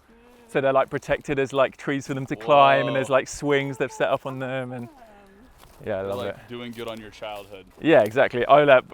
Me and my fiance, we hopefully getting married early next year, and like Congratulations! start trying for kids. But I feel like that is like the perfect environment to bring kids up in nature. Totally, dude. It's the coolest. Yeah. I'm jealous. I'll get a spot there in a few years. Oh yeah, for sure, man. I'll have a little guest house you can come and stay. There you go. I love that. Right back here. Nice. That's really cool. Yeah, I think there's going to be a lot more of that as folks rethinking how to, grow food, live with the land, reconnect. A lot more communities like that. So. Yeah, I see them popping up everywhere. Yeah, say goodbye to Nicole. Love you, Nicole. See you later. Visit Nicole another time. Yeah, I wonder how big she's going to be when we next see her. Think about 20 years from now. Yeah. That's going to be a very real tree. Yeah. Dude, I feel like I came down like 17 notches just being here. Yeah. Just the drive here, that was stressful, you know? Yeah. You're like dodging through cars and stuff, and then you come here and it's like just quiet. It's probably my driving as well. Well, you have a giant van to get through LA traffic. Well, trees also really tamper down the noise. Like, I'm just telling you, it's like every single benefit you can think Yeah, you can feel it. I mean, you can feel it.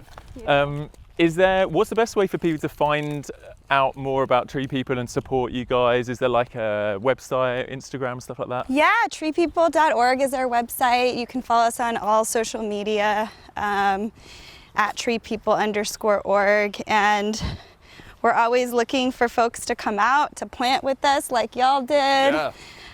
Of course, donate, support our communities where we're planting trees. The majority of where we plant are either our low-income neighborhoods, communities of color, where we're planting literally thousands, because that's what's needed. And then also we restore fire-scarred areas. So it's really about the mountain forestry, the urban forestry, and how we live in harmony, because it's all connected. Yeah. All these mountain areas are the lungs of our city, right? So we have to think about it like that. So yeah, definitely would love. That's what I love. Anybody can come out to any of our events. So please do. You guys, I mean, this is an awesome space. People need to come out here. I wish that I knew about this before now. I don't know why I didn't, but yeah. I bet there's people that live in LA that have no idea this is here. Yeah, and it's so interesting because this is very much in the middle of the city. Yeah. Holland Drive. Yeah, exactly. Oh, well, before we head off, I was going to show Eric what I've done to this van. Yeah. So check this out. This is an electric motor that I put inside. So this tiny motor here is powering the whole thing. Yeah. So the engine was huge, filled up this whole space, but now there's like just wires in that one motor, huh? Yeah, wires. This is actually a PC cooling a coolant thing that's cooling it's cooling all the batteries. No way. So I kind of built this myself. It's very homemade DIY. Wow. Obviously the wires are dangling everywhere. This isn't the neatest job, but it works. That's incredible. That is super cool, dude. This is crazy. Yeah. This makes me want to do this. That's a PC cooling thing? Yeah, and these are PC fans. Can I see the battery underneath it? Yeah, so the engine compartment is basically empty. See that the whole way underneath, if you get right underneath, all of those metal boxes are Tesla batteries. Really? Yeah, I literally rammed as many batteries as I could fit under there. No way. And it even fits in a compact parking spot. Yeah. That's what I'm saying, bro. Look, it's fit in. You're like, no way. Really? It's a pretty small vehicle, really. Wow. And the color, I just love the color. And this obviously used to be the gas tank. And that's a Tesla charging port now. Yeah, so that just plugs in there. So cool. And then I put all these custom. What do those do? So basically, if I'm charging off just a normal socket, like a 110, I only have to have one charger running. Okay. If I get to a Tesla station where I can really juice it up, I can put up to 3 chargers running. Okay. Wow. But if I accidentally run the 3 chargers or 2 chargers on a normal socket, it'll like blow the circuit breaker. Oh no. Okay. So it's like there might be a way to automatically do it, but it is what it is. And it's funny because it's like I cut it, it's not the right size, these are wonky. Dude, people must not know what to do with you when you pull up to a Tesla like charging station. Yeah. That's crazy. Yeah. And luckily I haven't had any issues yet. Wow, man. Well, actually, kind of lie. The first trial run, the back brakes caught fire, and there was flame. Justin was following me. There was like flames coming off the back wheel, and then the heat of the flames burst the back tire. Oh my goodness. Luckily now it's all resolved, but that was kind of a bit of That was fiasco. a pretty big fiasco to skim over and say there's no problem. Yeah. Other than the brakes, there's been no issues with the actual system itself. Yeah, that's good. But yeah. That is really amazing. Good And stuff. these are the things you can do. You did it on your own. That's incredible. Yeah. No, it's fun. I like it. It's a big sense of achievement because I haven't got a background in like mechanics or engineering, but I was like, oh, this is a fun challenge. I want to do this. Dude, cool way to like, you don't have to commit to like the whole Tesla bit, but you're still saving the planet by doing this whole thing. Yeah. Well, this is cool as well because it's like recycled Tesla battery, so it's like even better than getting a even Tesla. better. It's like upcycling an old Tesla. Yeah. Because this was That's the batteries are from a crashed Tesla. Oh, and you just grabbed They them. ripped them out. Yeah. And they would end up in the dump or Exactly. something. Yeah. Yeah. Wow, that's super cool. So I like it. And it just looks cool. Look at this guy. It actually is pretty small, huh? It fits in a freaking compact spot. Yeah. I'm shocked. Let me pull it around and then maybe you could just like have a little test. Yeah, drive. Please. Okay. All right. So if I absolutely destroy this thing, I'm not liable, right? No, it's cool. It's cool. Do you know what? I think you're only the second person, maybe third person that's driven Oh, this. you must really trust me with this. So this is a funny part to start with. Okay. I'll tell you about how the gears work later, but the reverse and forward is this tiny switch here. So that's in first. Okay. That's in forward. To go into reverse, you have to click down to the second one. That's it.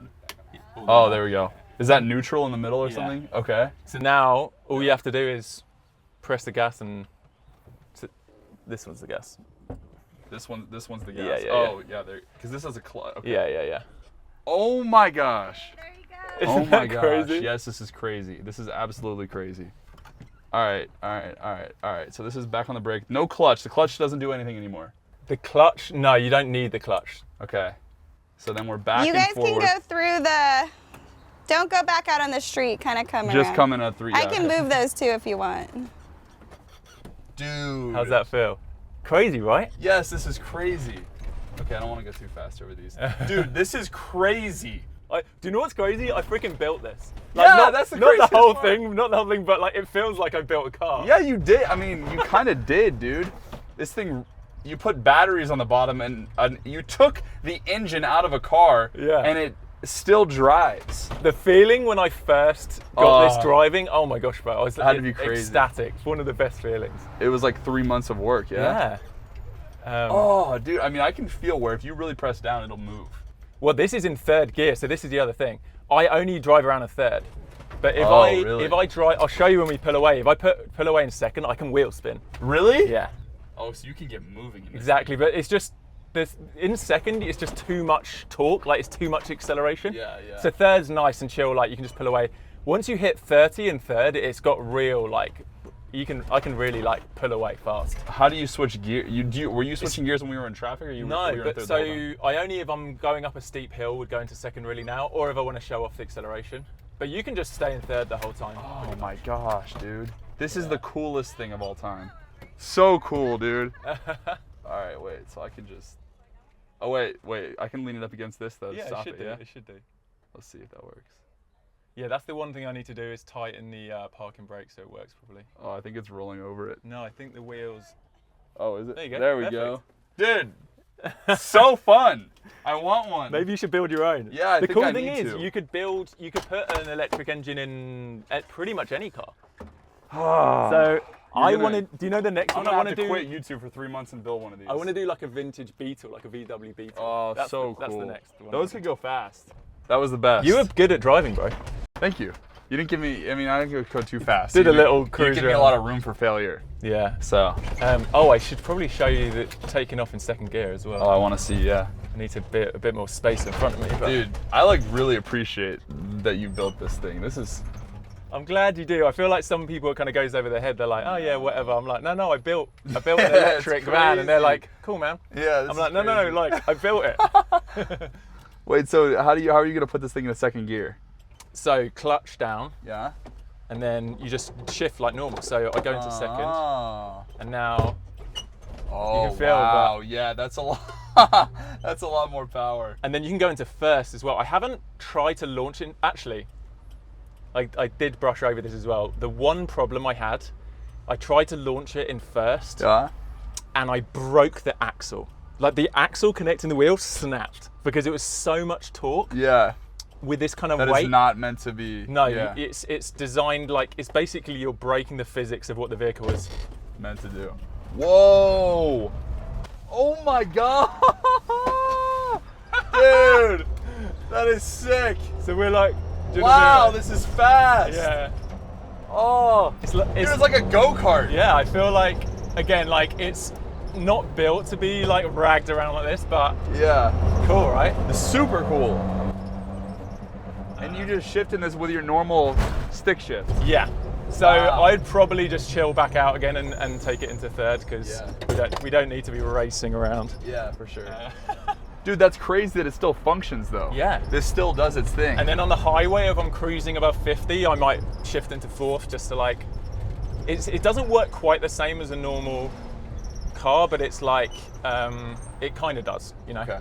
And this doesn't change anything as far as the car being street legal or anything like that? It's a kind of grey area. Like, I don't think the DMV are aware that this is electric. Okay. You just register the VIN and it thinks it's an electric. Yeah, I don't think there's a process yet which you have to do. I think in other countries they've been a bit more on top of it, but I think legally, because there's no smog, because smog is a big thing, there's smog test, right? I was going to ask about Obviously, your smog test. I don't have to do a smog test. Also, I don't really have to because it's any vehicle over 25 years old is classified as vintage anyway. Got it. Anyway, what did you think of TreePeople? Did you enjoy the little visit? Dude, the coolest. Dude, what a cool environment. I've driven past that place a million times and never knew that was there. Yeah. But yeah, man, that's sick. I mean, I feel like that is the type of cause that I want to sort of be behind, and I think that it's cool, dude. Coming out and doing this is cool because I think that I never make excuses for myself to come out and like learn more about the causes that I do care about. But I feel like I literally just learned so much by taking an hour out of my day to go just hang out and learn about how these people are helping our city. Yeah, it's so simple sometimes. I feel like we can get so caught up in our mission or in our life that just taking a few hours out to, you know, like that was like obviously organised and we were learning about them, but just like having that little stroll, sitting down, taking a few breaths, like spending time in nature. Totally. I genuinely feel so much more relaxed. Dude, yeah. I feel like I'm going back home better than I left. Yeah. Right? Like we're like, I don't know, I feel like I'm in a much better mood, but super cool. What a cool place they've built, man. I feel like that would be a cool thing to spend a weekend doing, is just going out on a free weekend and planting some trees, you know? Yeah. Getting your hands dirty. But yeah, good stuff. I had an interesting thought. Yeah. So they mentioned, was his name Andy something that started had the dream? Yeah, he's like 15. 15-year-old, 50 years ago. Uh-huh. So obviously to see what his dream has become now, 50 years after he had it, what would your wildest dream be? Whoa. Fast forward 50 years, what is the Iraq legacy? What have you built? And going back to like Elon Musk's bigger dream, like is there, maybe you haven't thought of it yet, but is there like a bigger picture, like the legacy you want to leave? Yeah, dude, I love that. Yeah, I mean, I think that the YouTube thing is such a cool platform to build anything else we want to build off of, you know? I think creating something like that, how big can something like that be? You know, like how much bigger can you make something like that, and how much more impact can you have? Can you do that in the rainforest? Can you do that in other countries? Like, what does that look like? But that's pretty close to it, dude. That was cool. Like, creating a mission where we can save the planet, if that's the best way to do it, I don't really know. So something around environmental protection. Yeah, and absolutely. I think so. And it's like, it's hard, man, because it's balancing that with like, here we are too. Like, I'm a huge fan of this guy who's creating enormous amounts of carbon footprint by trying to send humans to Mars, right? Well, it's interesting with Elon, and I feel like he's very polarizing character. Like a lot of people seem to be giving him a lot of hate right now, but I am a bit of I wouldn't say I'm a fanboy, but the things I admire about him is he's a disruptor. Yeah. So he's disrupting the car automotive industry with Tesla's electric vehicles, which in itself, people can criticize, sourcing some of the lithium and different things with the batteries aren't super ethical, or they're not as environmentally friendly as they could. But overall, the shift away from carbon like fossil fuel driven vehicles to electric is going to have a huge impact on the planet positively. And then like his research into like better batteries, the solar tiles for housing, like everything is shifting into renewable energies, which fast forward decades into the future, like he is, and already has single-handedly done amazing things for the planet. Right. The criticism could be like, why are you putting so much focus into leaving Earth, giving up on Earth and focusing on Mars? But for me, I think it's to do with his bigger dream of we could evolve to an interplanetary species. And I don't think it's just a novel idea that we go to Mars. I think there's something incredibly exciting about space travel, what we could learn, possibly even meeting other alien life forms, or getting resources from other planets or comets or meteorites or whatever. Like, I feel like there's so much, and I'm a big sci-fi fan, so I love all those movies. Oh, really? Yeah, I love any sci-fi movie. I love like space travel. So maybe I'm biased because I can picture this incredible future for humanity where we kind of travel in space and everything, but I don't think that has to be opposed to looking after our planet now. Yeah. And in Star Trek, they have like the United Federation or whatever, where the planet Earth has become this utopian society where there's no wars anymore. I assume everyone's living in harmony with the planet and renewable energy. So it's like it paints this picture that once you unite as a planet, we'll stop fighting each other and like having greed as our main focus. Yeah, dude. And maybe once we unite as a planet and as a species, we're like, hey, it wasn't just Elon Musk that got to Mars, it wasn't just America, but the human race managed to get to Mars. Yeah. And especially if it's like joint missions, like I know in the International Space Station there's like Chinese astronauts, Russian astronauts, so it's like if we can find a way to own it as humanity, I feel like that could bring us together. Yeah. I love that. I always think of that with an alien invasion as well. Like I feel like an alien invasion would be great for bringing the world together. Yeah, I agree with that. I feel like they say that the strongest bond between humans is the suffer bond. Yeah. And when you like do something really hard together, a lot of times people come together. So I would. And maybe that's happened a lot this year with the pandemic. Like everyone can relate. Everyone's been through some level of suffering from. Some people it's just been a mild inconvenience. Some people have lost everything. Yeah. But yeah, man. I totally agree with that. What do you think that is for you? Like, what would that be for you in like 50 years? What is the... Ooh, great question. What is the thing that you would want to be? Well, I think a big part... I think there's my own personal brand and mission of like spreading this idea that there's more to life, that seeking a deeper level of joy and fun and living our lives as an adventure, not just getting sucked into the mundane. And that could look different for different people. I'm not saying everyone should quit their jobs and go traveling, but for me, there was something powerful about traveling the world, broadening my perspective. And I think if I can inspire, and I feel like I already have in many ways inspired a lot of people to get out and out of their comfort zones, travel the world. But I think the bigger mission I have now is like beyond my audience on YouTube. I feel like if we can team up and collaborate and build a community of creators, all with different audiences, and some of our friends have just like tens of millions of subscribers. Totally. How do we team up more and work together to make the world a better place? Sounds cheesy, but if I can help be a part of that narrative and that story of like, and it doesn't have to be me central to it, but me helping be a catalyst and a support system to bring a community together. So I feel like what I'm doing at a social good club, it doesn't have the same immediate excitement for me as maybe some of the projects I'm doing, like traveling or whatever. I think because what it is, I think I'm kind of just thinking about this as you're asking, really. Yeah, of course. Same. I think as all of us have been trained for this immediate gratification. Yes. Like, and when I was daily vlogging, it was even more. It's like upload, content, and then you're getting affirmation. Yeah, the channel's growing every day. You're getting new comments. I think right now I'm slowing down and realizing, in the same way that the Tree People have been going for 50 years. Yeah. What does it look like to slow down and set like goals for 5, 10, 20 years, which I've never done before in my life? Yeah. Like your goal was like end of the year. Yeah. So now I'm like, okay, even if it's a slower process, which isn't as thrilling, right? You know, in 5 years, I would love.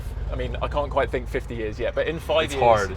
I would love to have a really solid community of creators, a really cool system in place where like new creators coming on the scene like yourself can be welcomed in, connected in, given the resources and support you need to like achieve, like do good things for the world and like and help figure out how to do that specifically with your channel, your content. And then also how can we collaborate together? So I want to run like impact trips where we'll go away for a week.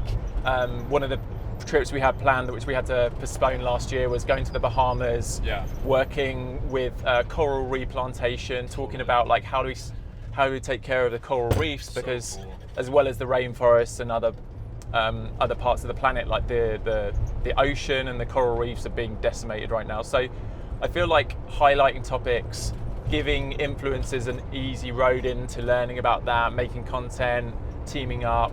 And it's not new. I know other people have done stuff like this, but I really feel like that's where I'd be excited to look back over 50 years and be like, I've helped be a part of a team that has not only impacted a few 100,000 or 1 million people in my audience, but potentially 1 billion people. Yeah. That's an interesting way to look at the whole thing, is like actually because we're plugged into the space, being able to impact those people who then in return impact hundreds of millions of people as well. Especially when I look at like, and even for you, like look at our network of friends that we've built in the creator space. Yeah. If you total up our combined audience, it is in the billions probably. Yeah. Isn't that mad? Yeah, it's hard to understand. Like sometimes you'll be in certain rooms and you'll realize like this room has like 500 million followers worth of people in it. Like the reach is really, really crazy. So I think, you're right. If we can all get aligned on. And it's not about the numbers, obviously. It's like the way we're talking sounds like we're like making the audience and people watching or listening into a number. It's not. It's more that it's exciting to think of the impact if we could all be engaged in issues. Of course.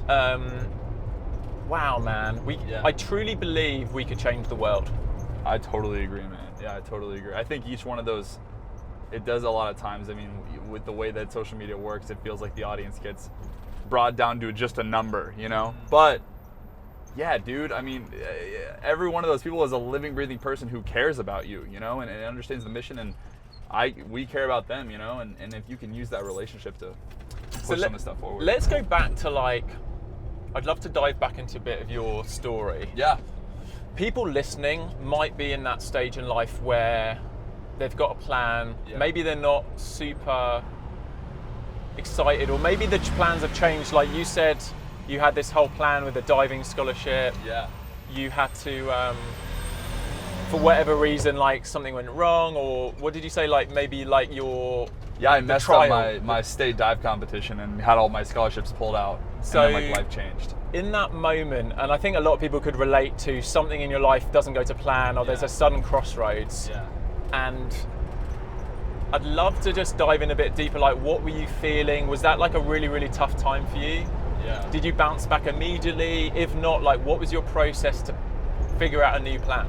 Yeah, it's, I feel like that was like devastating to me, because that was my entire identity, was like being a diver. And I thought I was going to go to college for diving, and I had this like innate desire to pursue excellence at something that I'm doing, and I thought that was going to be it. But it turned out to be a blessing in disguise that wasn't. But I was really distraught. But I think that it's the same thing with YouTube, and you know, people sort of ask, like, I've posted some pretty vulnerable videos of myself, like, you know, a little over a year ago, in a really dark spot, trying to figure out what I wanted to do with my life. And the number one question is not like, how do you get to 1 million subscribers? It's like, how do you go from 0 to 10? You know what I mean? Like, it's like the Newton's law says that an object at rest tends to stay at rest, right? And it's like, the hardest part is getting the object to move. Like, how do you even get the ball rolling? Like, how do you get out of that spot? I've even heard like it's something around like you can't steer a static vehicle. Yeah, so just get some kind of movement. Correct. Even if you're not 100% sure, if you have some motion, it's easier to steer once you figure out your path. Yeah, totally, man. And I think like, it's like my saying for this year is one bite at a time. You know, like they say, how do you eat an elephant? It's one bite at a time. Yeah. You know, like if you want to achieve something great or like push your life in a different direction, it's like one little movement at a time, and eventually those movements start to compound, you know? So I think my biggest thing for people, word of advice, is just like find the smallest possible step towards your goal. For me, I started going on walks. I started taking care of myself physically and just clearing my mind and giving myself space. That doesn't have anything to do with making videos, but it was like the smallest step to make me feel like I did something with my day. And that ends up compounding into this 0 to 1 million subscriber goal and actually achieving it, you know? So I guess I would just encourage people to take a small step forward towards what it is that they want to do, even if it's like really, really, really small.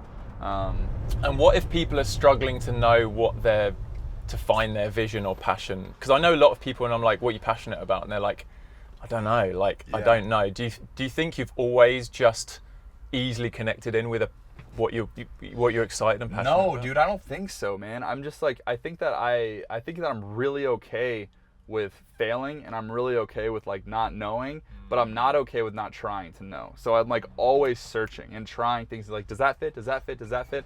And in my experience, the only way that I've ever found something I'm passionate about is by trial and error.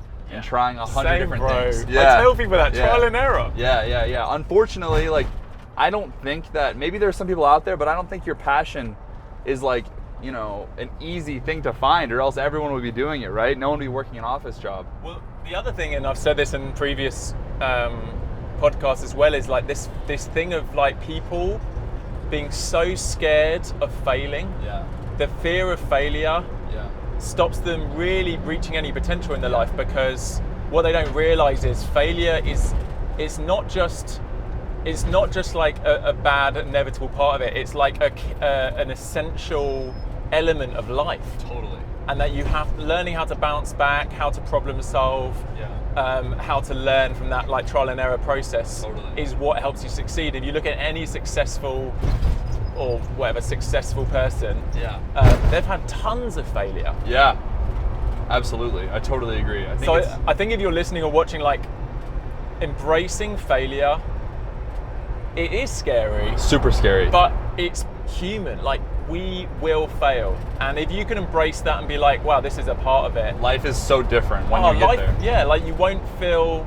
And I think this particularly perfectionists struggle with this, where if you don't do something perfect, like you said with the bowl analogy as well, of like, or the vase of it. Yeah. Like if you're spending all your time to try and do something perfect, you know, I feel like it's better to, I don't know what I'm trying to say. I feel like it's better to try and fail and end up, I think you'll end up in a better place if you try and fail versus trying to do the only like one. Like imagine, right? Like if you were still stuck on trying to make the first video you ever made, but you wanted to be the best video you've ever made, your career would be nowhere. Yeah. You know? And I think that was what was something that was really helpful with daily vlogging, is at the end of the day, I had to upload a video. Yeah. And there was no like, I'll spend 2 more days editing this one. Yeah, dude, I think putting creativity in a healthy box is like a really great thing. You know, like you can't go any direction. You put constraints on creativity. I think that there's something really healthy about that pushes creativity into a productive area. But yeah, man, I wanted to ask you on that note, like, is there anything that you feel like you've learned, or, you know, you see me going towards, or just general lessons that you've learned over the last 10 years that you would like tell me as I'm sort of starting this whole journey in YouTube and with social media, as far as like anything you would warn me against or just be careful of? Well, I think, or do more of? I think you'd already said it, that a big part, like you've already got good people around you, and I think that's something that a lot of creators don't. They either get very isolated Because typically, if you've got a lot of friends that aren't in this world, they cannot relate to the things that we go through. Like, and I think it could come from anything from like, once you start earning real money, it's crazy to think of the kind of money that we'll be getting from brand deals. I remember once I was sitting with some friends back home and I was being invited on a cruise ship. Not only was I getting invited for free, but they were going to pay me to go on a cruise ship. And I was like, it's not going to work out. And my friend was like, what do you mean? You're turning down an offer to be paid to promote a cruise? And I'm like, it just doesn't really feel right or whatever. And then I just felt like, they just cannot understand. Like, and you look bad. I feel like I look like such a privileged idiot. Like, and in some ways there is a level of privilege that comes with that comes part and parcel of like having a big audience, having a platform that brands want to work with you on. So all of that kind of stuff is hard to communicate. And I just felt, for me, it did create a bit of a distance with some of my other friends, and I got very, very caught up in creating where I kind of disconnected a lot from a lot of my friends, and I thankfully rekindled those friendships. But I would just be, and I know like obviously it's very time consuming and you're like all in with the YouTube stuff, but I guess what I'm saying is just like try and keep a balance, whether it's like still spending time with your family, you know, some of your solid friendships, that just keep that as a priority, because I feel like you said, it can become very lonely if you're just in this content creating mode. And then I guess like being aware of the privilege and the entitlement that comes with like having all of these incredible opportunities, and just being like trying to stay humble, because it's a world that's very hard to stay humble in, because you're essentially being worshipped by hundreds of thousands, if not millions of people. And I think younger people I see getting into the scene as teenagers, like it's hard because I feel like they have nothing else to judge it off of, judge their reality on. And as a young teenager, you're basing your worth and yourself on like this adoration and worship. And I've seen it really mess people up. And I feel very glad that I got into the whole scene in my late 20s. Yeah, that's an interesting way to think. Sometimes I feel like I got into it a little bit too late, and Bro, I didn't start YouTube till I was 28. That's crazy, man. That's crazy. But there's something really beautiful about coming into it a little bit later. And Casey as well. Casey's like a couple years older. Right. He didn't really start daily vlogging until he was like mid 30s or something. I think like it's his 35th birthday or something. Crazy. Something like that. Yeah, it was his birthday, right? Yeah, man. So I think like having really terrible jobs, you know, like I was like a boat cleaner, like doing lumber at Home Depot, like these terrible jobs make you really, really, really abundantly grateful for the opportunities. Like, and you really appreciate even when it. things are going wrong, you're like, hold on, let me pause a sec. And me and my fiance Raya do this a lot, where like, say we catch ourselves complaining about some like ridiculously privileged issue that we're having. We pause and we're like, hold on. Dude. Let's just get back to reality here. Let's just like get things in perspective. I love it. And realize like we are so freaking lucky to have be in this position. I always say like a lot of the problems I have, I assess, is this a bad problem to have or a good problem to have, you know? And like a lot of times, 99% of the time, it's a good problem to have. You know what I mean? Where it's like, I'm having this problem because success is pushing me in a direction of like having more problems, you know? And you have to be grateful for that stuff, man, because the fact that we're doing this right now, this is so crazy, dude. A year ago, my life was very different. I had to earn money a very different way. So I feel really blessed, man. I've got another question for you. Where, like I mentioned when we first started, like I really admire you set your goal, you set your sights on something, and you just go all in, and like you're so determined to achieve that. Where do you think your kind of determination and passion for life, and just maybe achievement, but I don't know, where do you think that stemmed from? Do you think it was like your family? Was there certain people that influenced you growing up? Yeah, I mean, that's a great question. I think it's a little bit of a genetic thing. I think like I was always kind of like that. I don't know. So I guess you would have had to be pretty competitive to do. Very competitive, always super competitive, just like naturally like that.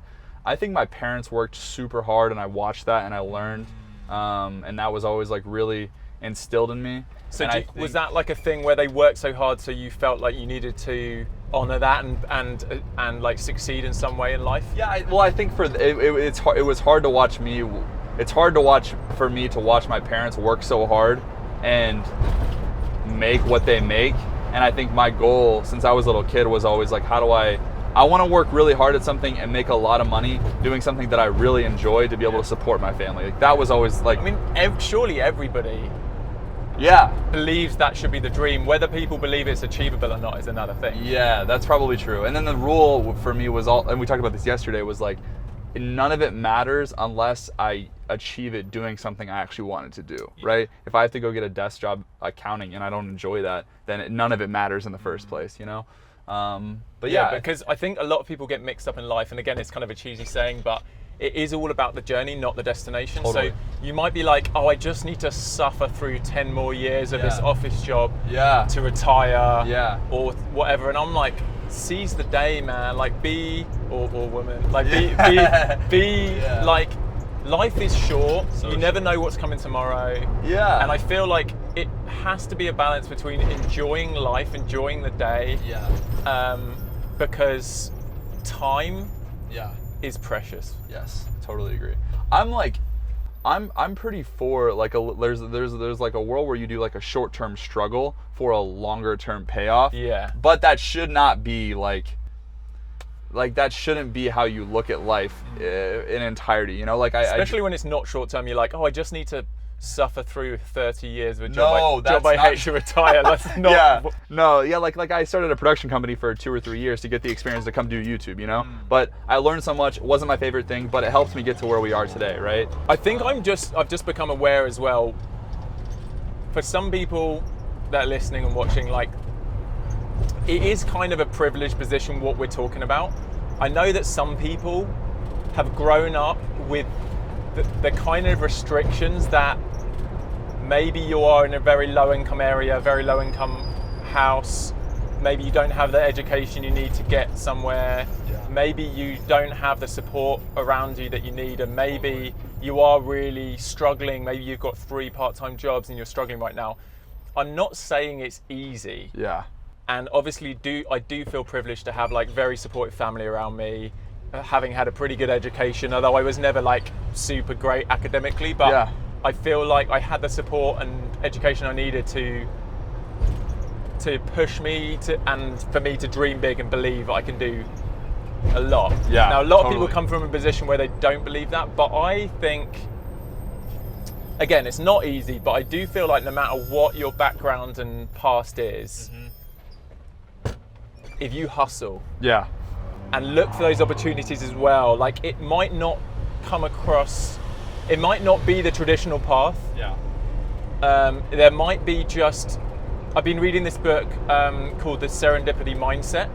And it's about how there's encounters that happen throughout the day that we can either like not pick up and not be aware of, or we can follow those opportunities and be like, oh, maybe there's something here. And they did a test on 2 people. One person saw themselves as being very lucky. They like would say they were a lucky person. The other person said they were unlucky. And they set up this this test where they had set up these potential encounters for them. And they just told them, hey, go down to the coffee shop and get a coffee and sit down. Now, what they'd set up was, firstly, there was some monies laying on the sidewalk.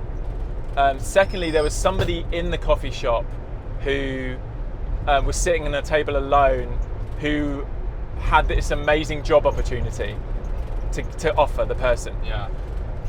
Now, the lucky person walked along, found the money on the sidewalk, just because they were more aware of like, oh, opportunities around me. Found the money, sat down, decided to sit down next to this person and get chatting. So it's like reaching out and being social, I guess. Yeah. Started chatting to this person, got offered this amazing job, and then when they came back, they were like, oh, how was your experience? And they were like, oh, it's amazing. I found like $20 on the floor. Yeah. I got met this amazing person, made a cool contact, got offered a job. And then the unlucky person was like, nothing happened. They just walked along, didn't see the money, sat down, bought a coffee, sat on the road, drank the coffee, and that was the end of their experience. So I think the lesson I would try and portray for people is every day could hold endless, amazing avenues to a new life. If you feel you're stuck and you're struggling, talk to new people, look for opportunities to connect.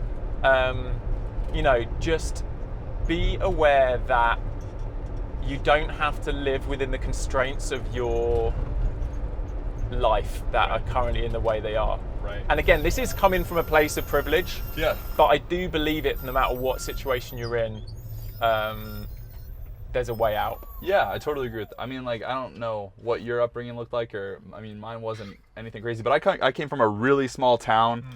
Nobody's doing like this type of stuff, But, I saw people on the internet doing YouTube, and like, since I was in 5th grade, sort of working towards that. And it's been a long time since 5th grade, but it's, putting the right things out that eventually allow you to get closer to whatever that idea is for you or what your goal is, and not that YouTube is everything, but I think that if you, it's not going to happen tomorrow, but it's a compounded effort of like putting the right energy back out and attracting things and working towards something day after day after day in a small way that compounds, I got one story. When I was like 19, I had this dream to get a double-decker bus. Okay. I was doing a lot of youth work at the time, but I was just like hanging out on the street with like troubled youth and just, I was 19 anyway, but like younger teenagers. And I was like, how cool would it be to have a double-decker bus, and inside the double-decker bus was like a music studio, like a lounge, like games. And I just used to say all the time to my friends, I didn't have any money, I was completely skint. Okay. I would say all the time to my friends, like, I'd see a bus and I'd be like, breathe the dream, baby. Breathe the dream. That was my saying, breathe the dream. I love it. And I also printed off these like outlines, like blueprints of a bus. I used to give them to my friends and be like, oh, help me design my bus for when I get it. Like, help me, like, I'd get them to draw pictures on the side. So it was like deeply manifesting this exactly, thing. Right. Yeah. So I never knew about what manifesting was then, but I called it like breathing the dream. Yeah. So people knew. Are you saying breathing the dream? Breathe the dream. Like, breathe the dream. Okay. It's almost like it is manifesting. It's like it's like you're breathing. It's like breathing to existence. Like believe is essentially like having the faith or belief that it's going to happen. Yeah. Some of my friends were like, "You're crazy. How are you going to get a bus?" Dude, it's so true. Yeah. Okay. So anyway, a year or two into this, and people are like, "You've been talking about this for years. It's never going to happen." Someone heard about it that runs this like grassroots fund for supporting youth projects, and they said, "Hey, give me a one-page vision of what you want to do with the bus." And I think I can get it funded. So I gave them, literally wrote down my dream, handed it, and they gave me £10,000, which is like $15,000 to buy the bus. That was the start of it. And it was just like, would not have happened if I hadn't been talking. So when you want to do something, I think, and I'm sure you did this when you're talking about YouTube, before you succeed, before you even start on that journey, talk about it, like put it out there. Like, I love that. I just feel like start. But once you've got a grasp on what you really want to do, I feel like, talk about it. I love that, man. I totally agree with that. So as we're coming to an end of the podcast, what are your closing thoughts? Is there something you'd love to leave people that are listening or watching, like with, like some life advice, some kind of thing you want to leave people to think about? Yeah, I mean, they should probably subscribe to the channel. No, I'm just kidding. I think that tomorrow's not guaranteed, ever. Tomorrow's never guaranteed. We get one opportunity to do the whole life thing. And I don't think that, especially in middle America, especially in the types of small towns that I came from, nobody talks about that. 10 years ago, I was watching you on a TV screen. Today we planted a tree together. That is very full circle for me. I would tell people at home, it's not going to happen tomorrow, but I would encourage you to work towards whatever that thing is that you want to do with your life, whether it's being a creator, whether it's being a teacher, And nothing is effing impossible. I've seen it. The last year has been wild, and I would just encourage that kid out there who does not have somebody to tell that to them. It's all possible. Anything you can dream up, you can make money doing, and make it your job and make it your life. So follow your dreams, and it's not going to happen tomorrow, but put work in, and anything's possible. Sweet, bro. That's it. Thanks for having me. Thanks for hanging out today, man. What a pleasure. I'm looking forward to building a good friendship together, man. Back hanging at out, you. doing some stuff. Yeah, dude, maybe we plant some more trees in the future. Yeah. Thanks for joining us. Be sure to follow Eric and Tree People and subscribe to this podcast for future episodes. Please leave a comment suggesting future guests you'd like to see on the show.